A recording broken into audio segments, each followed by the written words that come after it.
Good morning everyone, and today we are starting with chapter number 26, that is market around us. So in this chapter we are going to understand about whatever market and kinds of market do we see around each other. So first of all, let's understand the definition of the market. A market is a place where buyers and sellers meet and exchange goods and services in return for money. Now in this definition, there are certain points which are very important to mention. That is, it is a, buyers and sellers meet. Then they exchange goods and services in return for money. So for a market, or to define a market, there are certain things which are very important to mention. The first is that buyers and sellers both should be present, okay, and they should have a common meeting place. Then they should have certain goods and services for exchanging. So here we are talking about goods also, and here we are talking about services also, because both of them, goods and services, both of them have certain value, and because they have value, and that is why we have to return money for it.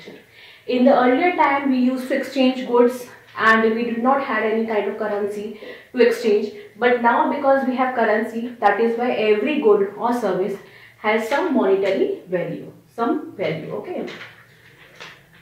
Then in market, we have two type of market. You must have heard about it: retail market and wholesale market.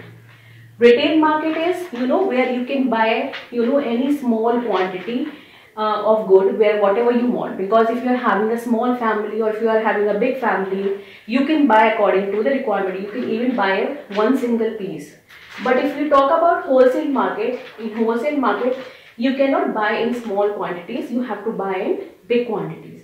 So wholesale market is generally meant for the retailers only, because retailers go and they buy goods in huge quantities. So wholesale market is not for the consumers. Then in retail market, we are going to understand all these because they come under the category of retail market. So we are going to understand one by one, okay. So first is mobile traders. Now mobile traders are those, which does not have any fixed place of selling goods, and which, actually are dealing to a very small goods. So these are the mobile traders. Why they are called mobile? Because they do not have any perfect mobility. They keep on moving wherever the requirement of goods is there. Then we have vendors. Vendors is actually, the same meaning. Vendors means those people who exchange goods, whatever goods. So vendors is the same. And then we have fixed shop retailers.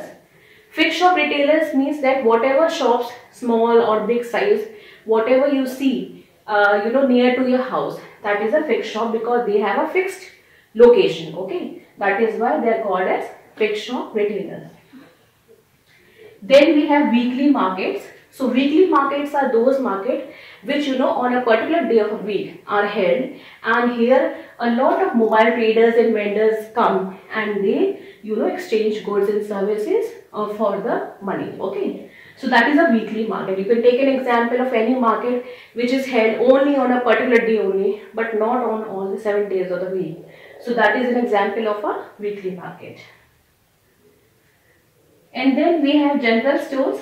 General stores are, there is not much of difference between fixed shop retailers and general stores. The only difference is, the size.